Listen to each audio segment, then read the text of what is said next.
Para mitra anu mulia kepada Ramang, alhamdulillah Mang Jaya hibar panduan di para wargi, tiasa mancen tugas neraskeun hanca dongeng nu katunda. Mang Jaya di Mang Jaya Official ngatur nuhun kalayan atas nami admin sareng kru di Mang Jaya Official, Mang Jaya ngatur nuhun. Atur nuhun aya memang aya admin sareng kru. Nya aya tuh para mitra anu ngatur itu ieu dapat para mitra aya di media sosial para wargi. Marasina di studio mah duaan para warginya. Kajawi sareng programmernya para mitra anu ngaturna. Operator sareng penyiar emangnya nu siaran duaan we jeung sareng operator. Tapi kadang-kadang para mitra kadieunankeun para wargi aya siaran-siaran anu self operating sadayana. Janten teu aya operator deui para mitra nyalira we kitu nu siaran teh. Self operating. Janten sagala dilaksanakeun nyalira. Upami di medsos kalan-kalan anu lain mah nyalira ge biasa para mitra nu lain pakitu nya. Pasang ieu, pasang HP, pasang itu sareng ieu, lebetkeun kana program langsung lain. Biasa nyalira oge. Kitu nya. Tapi upami dongeng moal biasa kitu. Ai dongeng margi, dongeng anu baheula kajabi mun dongeng langsung nyanak naskah gerem dibaca biasa langsung nyalira. Tapi para mitra sadaya upaminya para wargi sadaya ieu naon teh harus nama didamel heula sapertos Mang Jaya Official, didamel heula dina kaset dialihkeun kana ieu MP3 lami prosesna.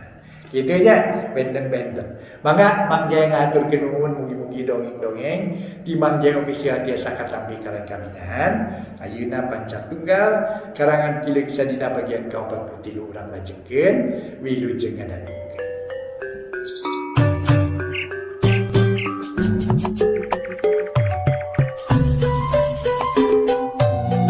Para mitra kaum dangu, wilujeng tepang dangu sareng acara matuh dongeng enteng pangbeberahmana. Mang Jaya sapara kanca bade neraskeun hanca dongeng nu katunda carios nyambung judulna Pancatunggal ayeuna nincak bagian ka-43. Para mitra sadaya, etang-etang hiburan pangbeberahmana manganyangakeun atuh para wargi sadaya carios nyambung Pancatunggal, kumaha tresnana si Bohek? Mangga wilujeng ngadangukeun carios nyambung judulna Pancatunggal karangan Kileuk Sadina bagian ka-43. Harita para mitra Surajaya barang dicaritakeun ku si Bohek majarkeun teh cenah Morojula ngalepatkeun pesing atuh tuluy Surajaya nyarita bari jeung amok. Omongan maneh kalakeu ke babeurit. Naon hartina ha? Artina mah kuring teh satuju we kan si kapaden sun. Nu geus miceun di bar TV menang hese cape jangan buktinya kalak disiksa gitu. Bisa ada teh nyaho teh akibat pitana. Si Suji mah nu jadi panyakitna teh. Ada dipaksa dijauhkeun jeung di bar TV. Sabab ada di dodoho di bareto gitu. Ditungguan si baheula. Lek dilebut ku si Sudi mah tak gitu. Cek si Bohek ngomong beki wani sarta geus poho kana tata krama. Kurang ajar sia. Nah aku mawani ngomong gitu ha? Geus puguh si Partiwi hianat, midua hate mangyerikeun ka salaki, serong jeung boga hate jahat. Rek ngawasakan harta kami. Nah sia mah ngomong gitu, naon dasarna? Surajaya kakerot nahan amarah. Panon beureum huntu kakerot bari molotot tapi si Bohek tetep ayem. Nya sababna mah geus bukti we kuring sorangan geus ngalaman dicabok ku si Sudi mah. Sarta si Sudi mah ngomong sorangan. Yen rek ngawasa ka ieu tempat kitu. Rek jadi ratu di Imah Surajaya jadi jelas mah hal ieu teh direncanakeun di angalna. Malah si Sabor jeung si Ruhadi mangrupa tameng dada kitu. Nu jadi aneulanana. Jadi kasatian madanya teh sanya mah palsu, sanya bada wunggul kitu. Tak ulah jalan kitu aden sing waspada ulah beunang ka olo. Ulah beunang ka bobodo. Kudu sanggup mikiran kejadian ieu, pek we pikir. Sampai mi datang si Suti mama, di mana kaya kaributan, datara? Di mana mah yuk gering ngadadak, datara? Komo ayeuna ka rumah tangga aden paburantak. Yaut-aut ku si Suti mah. Kade ulah ka olo, ulah babari ka bongboloy kuno donto. Ulah leeh ku kelet ngandung pelet. Ulah ka banang kuno lenyang sabab can pugu kumirana kitu. Wate ngandung racun kitu teh. Jeung madak nilakakeun buktilah ku ayana Suti mah ka dieu teh. Ulah warga di dieu jadi aut-autan. Nen Partiwi diusir, mawiwit disiksa. Pagawe sejen kalabur gitu. Nanti karaos ku juragan. Panjit nyiksa namina. Si Bohek semungahina. Nyebut juragan bari jebi atau puguh Surajaya menireup geuneuk rai pias. Asa diungha ku badega jung nangtung bari ngagidir nafsu pok nyarita bari tutunjuk. Jempe sia Bohek. Sia wehak pikeun nyarita nepi ka dinya. Kami lain budak leutik sarta kami lain jelema linglung. Tapi sadar, inget eling jeung arti. Tapi nasia kumawani sia ngomong kitu. Alah, sapongko jeung si Partibi eta kumaha? Jawab sia. Iya kuring mah teu nyebut jelema linglung kaden kitu. Ngan aden eueuh piliheun teu boga ras-rasan kana kabecah ngambihan racun. Sanu disebut racun ku sia? Sutima? Naon buktina?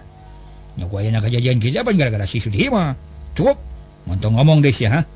Ayeuna dengekeun putusan kami nu teu bisa diganggu deui. Ti mimiti poe ieu nu ngaran Bohek teu meunang aya di imah deui. Ini Surajaya nunjuk kaluar beungeut katara geuneuk lir beusi atah beuleum. Tapi para mitra si Bohek tetep ayem teu reuwas jeung teu haneueul. Lantaran pikiran geus buleud rek narima kana naon-naon nu jadi putusan Surajaya.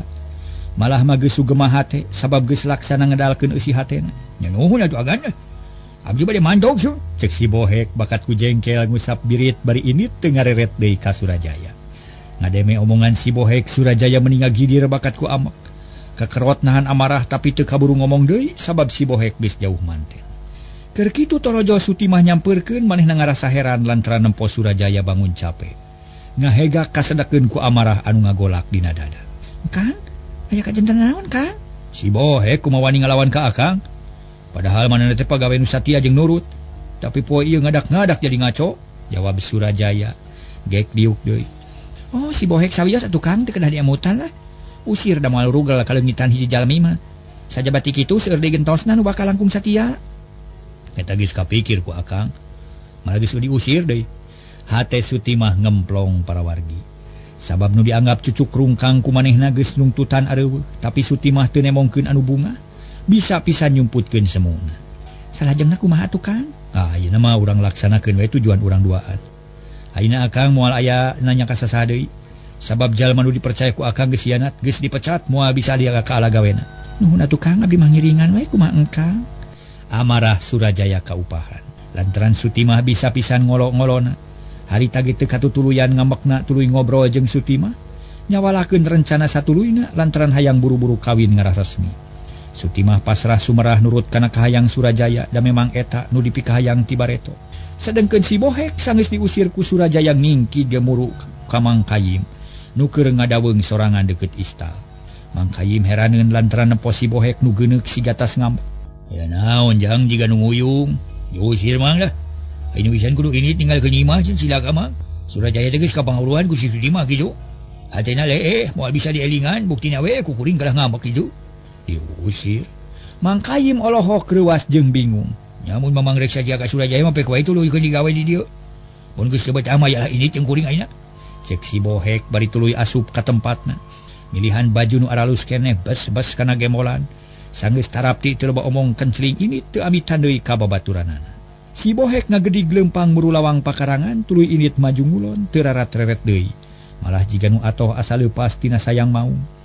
Harita Sakri jeung Uman olohok nempokeun. Lila-lila nyalampurkeun ka Mang Kayim nu sarua ngahuleng siga nu bingung. Akhirna tiluan silih pelong bingung ku pilampaheun pok Sakri tumanya. Ya naon ieu teh Mang mun asa reuwas teuing, ka mana di Kang Bohek deui jiga dia nu pundung. Diusir hudunungan euy dititah-init ayeuna. Beda naon kitu? Teu nyaho manggengan nilih kana kajadian kamari mah sigana si Bohek teh nyarita ka Surajaya. Yen teu panuju ku ayeuna Sutimah di dieu. Da kamari geus ngobrol jeung Mang kitu. Kitu nah atuh urang cicing wae Mang. Da kuring kitu panuju mun si Sutimah aya di dieu teh. Teu kari milih we na Sutimah nu indit atawa urang. Cek Sakri haharewosan. Manehna ge hayang indit kawas si Bohek. Nya kumaha kada pujang we nah hayang milu ka si Bohek kitu. Nyarek naon di dieu ge da pasti bakal sangsara. Sabab si Sutimah kejem jeung telenges. Gede hulu jeung adugung. Teresep boga dunungan kitu mah lah moal matak petah cicing. Cek Sakri ngajentrekeun eusi hatena. Nu nya-nya teu mikaresep ka Sutimah. Ari jang Uman kumaha? Sarua jeung Sakri teh mal Uman tanes. Ari mikir kadinya na mamang ge sarua tapi naha moal kapanggih ku dunungan mun kabur. Cek Mang Kayim akhirna manehna ge ngebrehkeun eusi hatena. Alah, nama ke kudu bingung-bingung. Kabur we engke penting naha? Sakri ngababarikeun sabab pikirna geus gilig rek milu kabur. Ayo atuh ari kitu mah tapi kade ulah kanyahoan kudu sejen bisi matak cilaka. Kemun geus bebas urang maluruhkeun Partiwi. Susuganan kapanggih, tah bener kitu Mang, satuju pisan kuring ge. Geus kitu mah para wargi tiluan arasup ka imah. Sarta harita keneh beberes pakaian sabab geus sahate. yen rek kabur ninggalkeun imah dunungan lantaran geus teu aya pangabetah. Kocapkeun peuting anu pangheulana kaluar teh Mang Kayim disusul ku Sakri jeung Uman. Sanggeus araya di luar terus pating geredig ninggalkeun imah hayang buru-buru jauh bisi aya nu nyusul. Kamana tujuan urang ayeuna? Ceuk Mang Kayim sanggeus jauh ti imah Surajaya, ayeuna mah leumpangna teu gancang teuing. Urang ka imah Kang Bohek heula sugan aya di dinya, jawab Sakri nu harita leumpang pandeuri. Moal aya sabab eta mah moal betaheun di imah si eta mah tangtuna ge terus ngalalana neangan Partiwi. Namun kitu mah urang langsung ngajugjug ka leuweung teh atuh susuganan bisa kapanggih jeung Partiwi. Yang di susuganan tepung jeung Kang Bohek di perjalanan. Tah bener kitu we tu mamang satuju pisan. Peuting eta keneh para wargi sadaya langsung ngajugjug ka sisi leuweung. Nu maksudna rek maluruh Nyi Partiwi nu ti heula dipikeun ka leuweung ku si Bohek jeung Sakri katut Uman. Sanggeus tepi ka sisi leuweung nu tiluan eureun heula ngadagoan beurang. Sabab teu wani ari asup ka leuweung dina kaayaan peuting mah. Ti luaran nyarane kana tangkal dahu bari nunutan. Gancangna carita kaayaan geus beurang. Panon poe moncorong ti beulah wetan. Manuk recet disarada ngabagiakeun Sang Surya. Nutara ninggalkeun tugas unggal poe teu boleh medal di wetan. Alhamdulillah beurang euy. Mangkaning langit meuni lenglang bengras pikabetaheun. Muga-muga we usaha urang sing bengras ulah aya halangan harungan. Tapi ti mana asupna ka leuweung teh kiri? Ceuk Mang Kayim bari nilepan sarung bus kana gemolan. Teu nyalahan ti dieu pisan Mang terus kadik tutu tuluy nanya ka palebah tangkapeun deui. Tidinya terus narobos leuweung selong. Kaki dua nu engkena bakal anyog ka leuweung tengah. Cek Sakri bari nunjukan tempat-tempat nu kungsi diliwatan basa miceun Nyi Partiwi. Tu aya ka dieu aya ka ditu. Uman nunjuk bari cengket panon molotot ka lebak. Mang Kayim para mitra jeung Sakri tinggal ieu melong kanu ditunjuk ku Uman. Bareh ka tempo anu keur leumpang bangun lungse beuki lila beuki deukeut kanu tiluan horeng si Bohek. Aya bagja euy si Bohek tuh. Mang Kayim atoheun pisan. Bener Mang Kang Bohek geuning lah. Teu nyalahan sangkan urang teh nya sabab geus moal salah deui. Kang Bohek moal burung nyusul kagan Partiwi. Regreg mun kieu mah loba batur, cek Sakri. Hatena bunga sababakal babarengan jeung si Bohek. Akhirna si Bohek anjog ka palebah nu tiluan baranggok colohok bari ngahegak. Kawas nu teu percaya kana tatempoanana. Malah mah teu buru-buru nyarita para mitra sadaya kalah gek diuk bari ngusap kesang dina tarang. Ku Mang Kayim di deukeutan poknanya. Ieu teh Jang Bohek teh ya. Itu Kayim teh gitu. Si Bohek kalah malik nanya. Nya bener ya Mang nu katelah Kayim. Aduh. Kuring nya Bohek tapi kuring heran ye nya mamang sabatul-batul betis aya di dieu. Nah aku mah mimitina ieu teh sedengkeun. Kuring ge nu kaluar ti imah pangheulana ka ka dieu ayeuna. Cek si Bohek bari neuteu. Sakri jeung Uman gukgek dariuk gigireun si Bohek tapi teu milu nyarita. Kieu Jang samulangna Surajaya ti panyabaan teh hate Mang teh sanyana mah merod we hayang inca. Geus teu betah cicing di imah Surajaya teh. Sabab teu resep ku Suti mah. Isukna ujang bet init atuh terus we Mang jeung Sakri katut Uman badami. Nu akhirna init ninggalkeun dunungan peuting-peuting langsung ngajugjug ka dieu.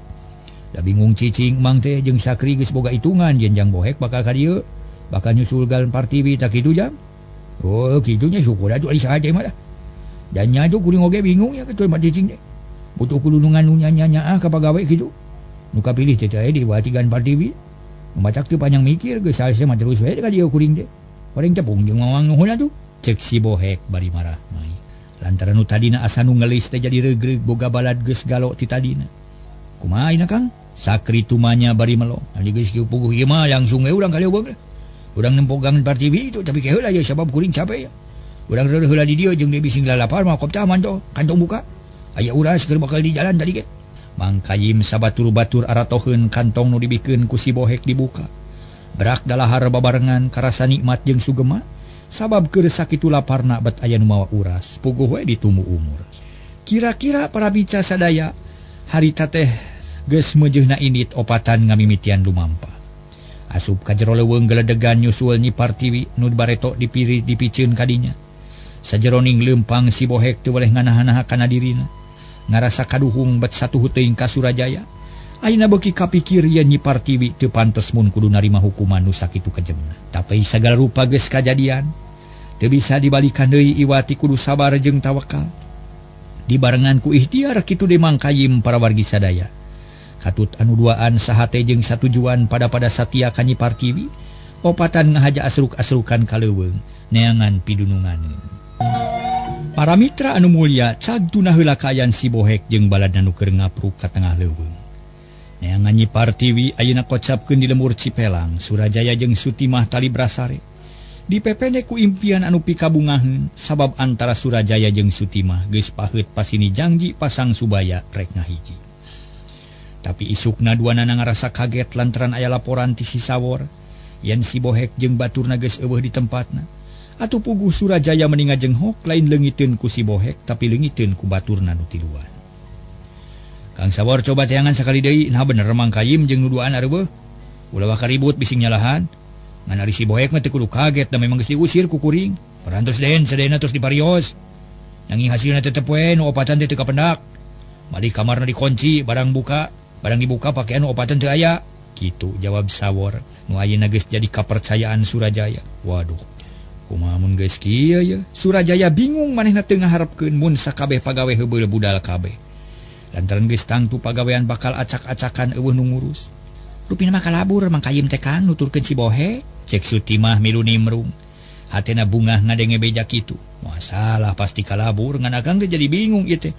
Kumaha mun pagawe heubeul kaluar kabeh? Sanubaris jadi gantina. Mangka ning neangan pagawe nu bisa dipercaya teh teu gampang deui. Gampil Kang urang milari dewe nu sanesna. Da seueur nu peryogi kepada melan mah keun abdi sangem. Asal padamal heubeul kaluar sadayana ameh teu apameng. Cek Sutimah teh kapalang mangaruhan sangkan pagawe heubeul indit kabeh. Surajaya ngahulang mikiranana. Jadi tagiwur pipikiran hate teu puguh rasa. Leres daen gampil milari pada malam Akang sangem. Cek Sawor para wargi sadaya. Harita teh tanes manehna teu boleh nyokong kana omongan Sutimah. Surajaya teteg deui hatena pok nyarita. Mun kitu mah atuh carana kagok bubar sina kumpul kabeh pagawe heubeul. Rek dibubarkeun kabeh ganti ku nu anyar. Mangga Den. Sawor tuluy ngaleos rek ngageroan para pagawe nu geus heubeul. Reuasin kabeh sabab cara-cara tisa saribat disaur babarengan. Siga rek aya sidang bring pagawe-pagawe heubeul nyampeurkeun ka Surajaya. Ngariung di teras hareup ngadaguan putusan dunungan. Ngong Surajaya biantara bari digoneng ku Sutimah jeung Sawor. Dulur-dulur sakabeh tidanget ayeuna ka hareup kuring kapaksa rek eureun heula dagang. Sabab usaha keur munur loba rugi batan untung. Tak kulantaran kitu kuring teh sanggup ngagaji aranjeun leuwih lila. Sabab bakal ngabalukarkeun bangkrutna usaha kuring. Jadi ayeuna mah wayahna digawe teh eureun heula, engke mun aya pagawean deui baris diangkir ka dieu. Pikeun tanana kuring merek mere duit minang ka panunung sangkan aranjeun boga bekal samemeh meunang gawe sejen. Jep nu araya di dinya jempe beungeut rata-rata sepa, teu ngarti kana sabab musababna. Nu ngariung ukur bisa silih reret taya nu wani ngalawan kana omongan dunungan. Mang sami Den, cek Mang Juha dumareuda. Eueuh nu mahiwal kabeh ge wayahna areureun heula. Jawab Surajaya beuki tanes geus kitu asup ka kamar.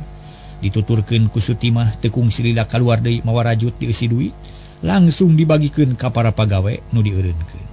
Kabeh narima duit tapi dibarengan ku rasa heran dina hate. Teu ngarti kana tujuan Surajaya teh nu saenyana mah.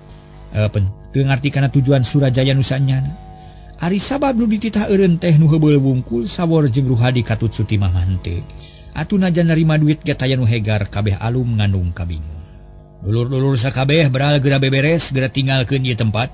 Wayahna sing saladar kuring lain tega tapi kapaksa. Omongan Surajaya eueuh nu nembalan, Mang Juha jeung baturna pating ngaleos. Muru ka pamonokan. Heuleut sawatara waktu ngabrueul ninggalkeun imah Surajaya. Karasa mata ketir sabab nu eureun teh gawe 10 urang anu bingung namah leuwih ti 10 sabab loba nu geus boga kulawarga. Tapi saurang ge eueuh nu bisa nolak, pating laleos balik ka imahna masing-masing. Mang Juha ngingkig sorangan hatena baluweng. Waktu ngabrueul ninggalkeun imah Surajaya. Karasa mata ketir sabab nu eureun teh gawe 10 urang anu bingung namah leuwih ti 10 sabab loba nu geus boga kulawarga. Tapi saurang ge eueuh nu bisa nolak, pating laleos balik ka imahna masing-masing. Mang Juha ngingkig sorangan hatena baluweng. Bingung ku pausahaan keur gantina. Ras inget ka anak pamajikan anu geus lila ditinggalkeun, tangtu kaget ngadenge bejakit. Ari Surajaya jeung Sutimah para mitra katut Sawor harita ngariung ditepas. Sedeng Ruhadi keur nguprak di tukang digawe sorangan teu pipilueun ka hareup. Poe ieu keneh Kang Sawor kudu neangan pagawe anyar, sabab mun teu buru-buru neangan gantina pagawean bakal awut-awutan.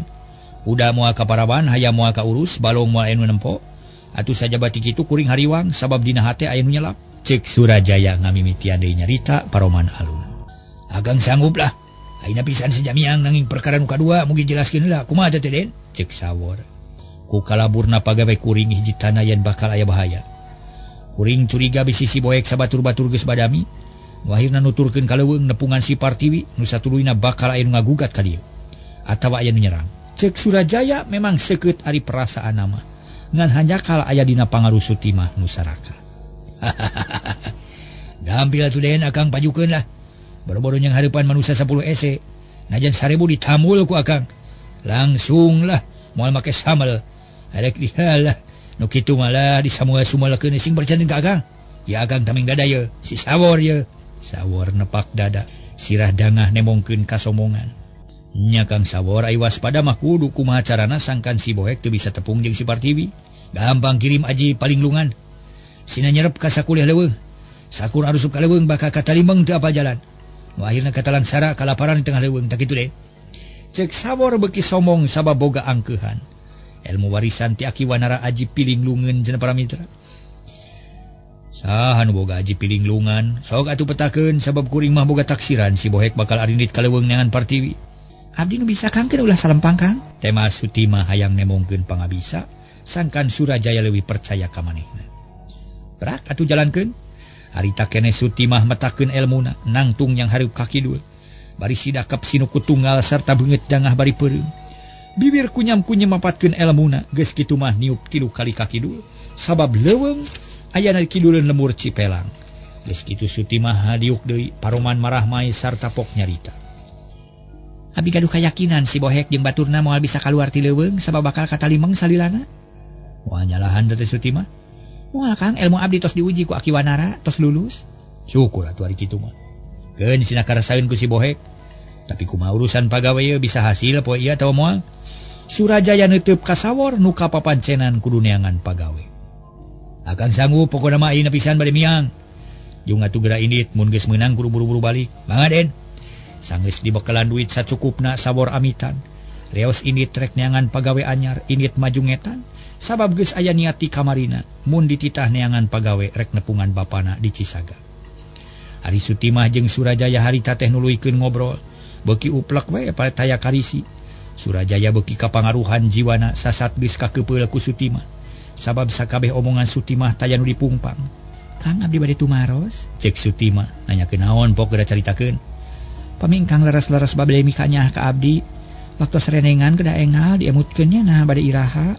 Abi mah hoyong engal resmi margi isin ku tatangi wisi magarkeun milampah nu lain-lain. Isin kumaha asa teu kaharti teuing. Surajaya api-api can ngarti kana maksud Sutimah panon neuteub lelemnaker. Ieu ari engkang sahanteuna omongan jalmi Kang. Sok aya we dicaritakeun komo deui da puguh kaayaan urang batan sakieu. Moal burung loba nu nyangka teu uni. Ah, keun bae nu ngomong teu puguh mah. Asal urangna we ulah milampah nu teu puguh. Pokona masing boga pamadegan kuat. Ulah babari kapangaruhan ku batur. Jeung deui laku lampah urang moal ditanggung ku batur, tangtuna ge nu nanggung jawab teh urang sorangan. Tak kulantaran kitu geus ulah loba pikiran. Nuhun atuh Kang nanging iraha rencana akang teh? Rencana kawin? Cek Surajaya teu asa-asa para mitra. Mun sapada sregreg we Kang, bulan hareup urang sasadia. Mun sagala rupa geus kumpul urang laksanakeun tapi hayang nanggap naon. Abdi mah teh hayang nanggap naon-naon asal saha jeung salamet we Kang. Syukur atuh kitu mah. Ta eta hiji tanda yen Sutimah awewe sajati. Akang bunga amarwatu sota bunga ka giri-giri. Sabab tujuan akang ge nya kitu, keun ulah salempang da moal lila-lila. Nuhun atuh Kang. Sutimah katsida bunga heunana ayeuna mah beuki gede hate. Lantaran moal aya nu wani ngahalangan kana niatna, sagala rupa gengan kariprak. Ari Surajaya geus kawas boneka ukur bisa ngarenghap jeung ngiceu. Sabab pikiran jeung perasaan mapae. Kasilep ku ilmu Sutimah nu memang matih jeung sanggup ngalemahkeun jiwa Surajaya. Para mitra kaum dangu, cagtuna heula kaayaan Surajaya jeung Sutimah nu keur meujeuhna anteng ngumar katresna. Silih cangreudkeun kageget, silih kaitkeun tatali asih, silih PHP-keun harepan. Ayeuna kocapkeun Sawor manehna ngingking ngajugjug ka Cisaga. Barang datang ka lembur tepung jeung babaturanana, tapi teu ditanya ngungkug we bari udud. Atuh jalma-jalma nu tepung jeung Sawor heraneun, silih tanya jeung baturna.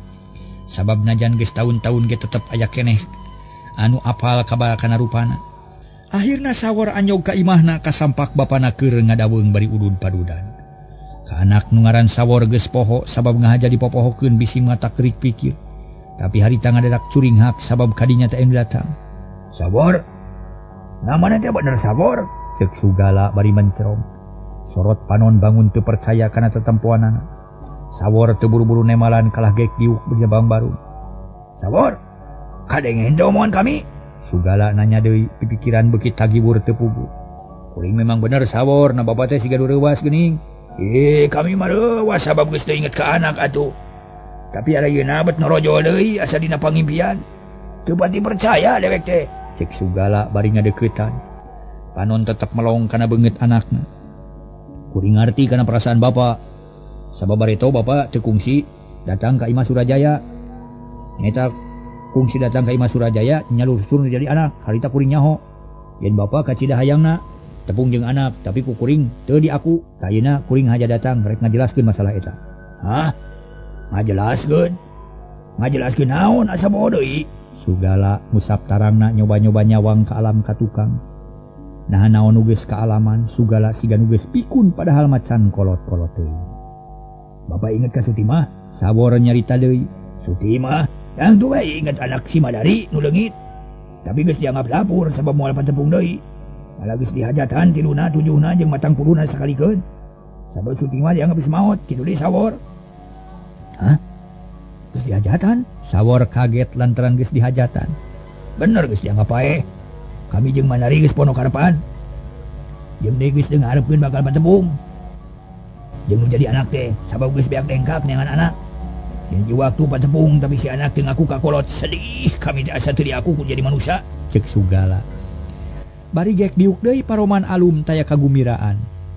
Atuh pugu Sabor bingung lantaran nu tadina sono ka bapa kalah teu geus dianggap pas maot. Tapi teu pono karepan para mitra. Pok nyarita beuki Daria.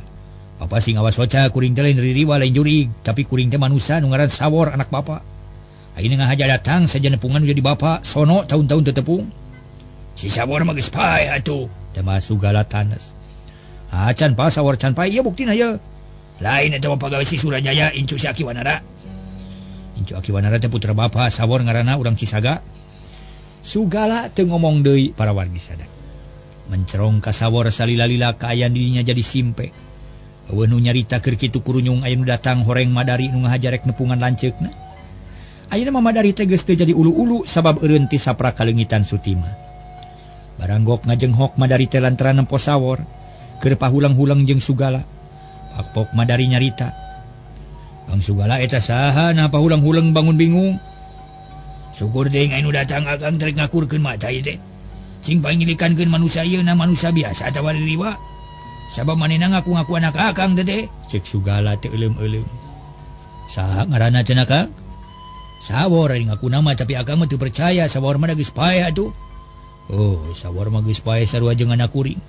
Tapi na ayeuna bet datang ririwana nyapan geus dihajatan, kurang sampurna kitu. Atawa aya keneh kapanasaran meureun? Cek Madari bari mureleng ka Sabor. Manehna ge teu atoheun kadatangan ku Sabor sabab geus manggih ka nyeri ti anak, sarta anakna geus dianggap maot. Bapak oge mang, cobi teuteup beungeut kuring sing teunget. Ulah waka nyangka kana teu pugu atuh sabab kuring teh lain ririwa atawa jurig ieu teh. Cek Sabor bari nangtung. Panon melong ka Madari. Eta ge sidik ari kana beungeut mah atra pisan ujang teh siga Sabor, tapi da Sabor mah geus maot bareng jeung si Sutimah anak Mang. Mang, ieu Sabor anak Sugala ayeuna ngahaja datang ka dieu. Rek ngajelaskeun lalakon nu bareto sangkan ka harti ku Mamang. Cek Sabor tetep sabar. Hatena pating seredet teu puguh bisi teu diaku ku kolotna. Moal aya nu paeh balik deui ujang sakali paeh mah tetep we paeh. Tapi kuring mah can ngalaman paeh, man can ngalaman dicabut nyawa. Tapi anak Mang mah jeung anak Sugala mah geus maot. Bener anak Sugala jeung anak Madari geus maot. Mun aya nu sarua eta mah sarima gue meureun tawar diriwana. Sugala sapikiran jeung adina. Sarua jiga nu linglung balubeng para wargi sadaya. Ngadenge omongan kolotna kitu hate Sabor sedih lain memeueusan. Sabab nu disawang rek silih rangkul bari silih bagiakeun. Buktina bet kalah debat teu puguh marebutkeun paisan kosong. Sabor ngarasa kaduhung bet geus ngabobodo ka kolot tuhu teuing ka guruna. Ujang ayeuna mah geura ini teh sing jauh. Mun diriwa geura balik ka alam langeung, mun jalma biasa geura balik ka lemur ujang. Sabab kami moal ngaku anak ka ujang da kami mah geus sematang puluhna anak ama kami mah. Anak mah geus maot ngan karijenatna. Sabor ngahulang di omongan kitu teu karasa sukuna ngalengkah ninggalkeun jadi bapa. Tungkul bari mikiran diri kaduhung sagede gunung bat luluasan. Akibatna malines ka diri sorangan sawor teu wasa cacarita deui. Geus teu aya kawani pikeun ngebrehkeun isi hate, tuluy manehna Init ngajauhan. Ari Sugala jeung Madari sajongjongan mah teu nyarita. Anggur molohok ke kanu ngaleos Init sanggeus sawor teu katempo. Duanana silih reret tuluy pating rarenghap narik napas panjang. Urang teh sana si pada-pada kalengitan nu jadi anak. Nadosana nu geus dipilampah ku urang nepi ka meunang hukuman kieu, ceuk Sugala dumareuda. Betras inget kana lalampahan zaman keur ngora. Soal dosa mah memang loba tapi nasa timpa mun kudu kalengitan anakku cara kieu. Asana teh kacida teuing matak nyeri kana hate. Lamun aya anak sejen onaman memoal sedih teuing kuring mah daya mah anak ngan hiji-hijina nu leungit teh. Ceuk Madari sahate jeung Sugala. Kumaha mun urang nanyakeun ka Ki Onyon atuh? Satuju Kang hayu urang nanyakeun ayeuna lah. Madari cengkat hayang buru-buru nyaho kana kaayaan nu sanyana. Ari maneh rek ka mana tadi teh Madari? Rek ngajak ka leuweung tadi nama urang ngalas suruh bari ulin. Isukane lah uning mening urang ka Ki Onyon yuk. Geus rempug kitu mah braduanana Init ka imah Ki Onyon rek nanyakeun ngeunaan sawor.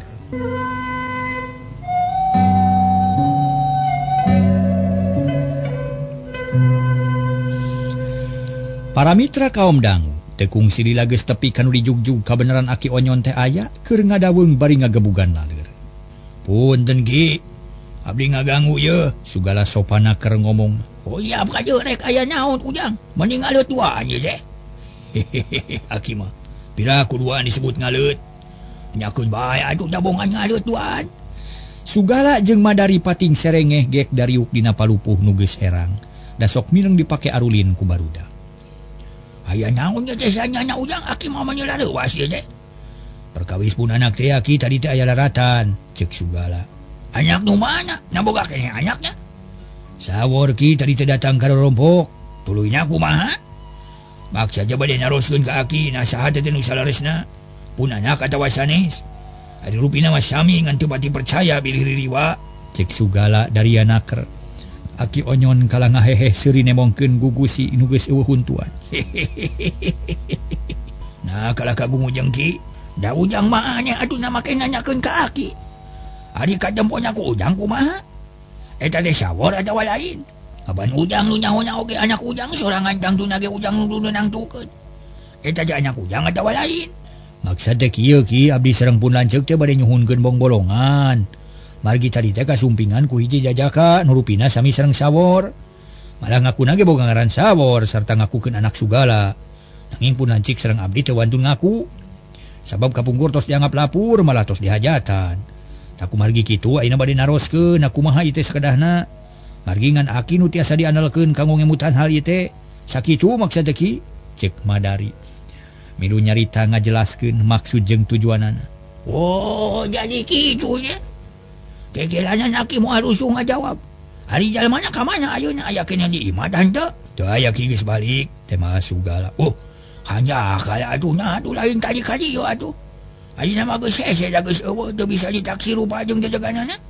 Ulah megatkeun harapan Ki mending ge tingali we ku soca batin. Ke heula da kudu pugu atuh. Panon batin ge moal sidikeun lamun can jelas aturanna mah. Ari jalma nu tadi teh urang mana kira-kirana? Na geus kungsi jepung ngajawaacan. Padahal dos Ki upami teu lepat mah pagawe Surajaya teh. Hah? Pagawe Surajaya? Mun Ki na sapertos nu leuwas. Aduh. Mun cara kitu mah atuh naon salahna mun susul ka ditu? Ceuk Aki Onyon panasaran, hayang ngajentrekeun sangkan buru-buru jelas. Ah, hoream Ki nyusul ka ditu mah. Sieun manggih bibirang deui keun bae da geus puguh teu ngaku anu di ditu mah. Ngan jelas anak abdi teh. Ngan jelas sanes anak abdi, ceuk Sugala. Horeameun ka imah Surajaya malah sahate jeung Madari. Nyari kitu mah geus we atuh teu kudu dipikiran barina oge.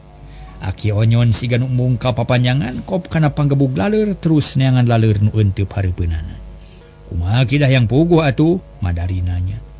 Mun hayang puguh kudu rek muguhkeun ka Surajaya. Ngaran teh puguh. Tapi ujang mah teu pada luguh tang teu we moal puguh atuh. Geus ulah dipikiran. Da anak ujang teh geus eueuh. Cek Aki Onyon para mitra tanes atuh mening ngahuleng Surajaya teh. Jeung Madari duanana teu ngomong deui asa beak picaritaeun. Sanggeus rada lila Sugala ngajak balik ka Madari. Ki upami kitu mah permios atuh Ki.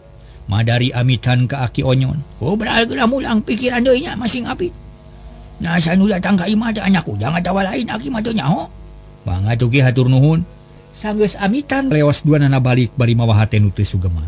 Lantaran jawaban ti aki onyon teu bisa dicekel kalah matak jengkel. Sadatangna ka imah sugala duanana badami nyawalakeun sawor teh. Tapi can aya putusan sabab keukeuh boga anggapan yen sawor geus maot kitu deui Nyi Sutima mung hanya kal waktosna ka Bujang Seep.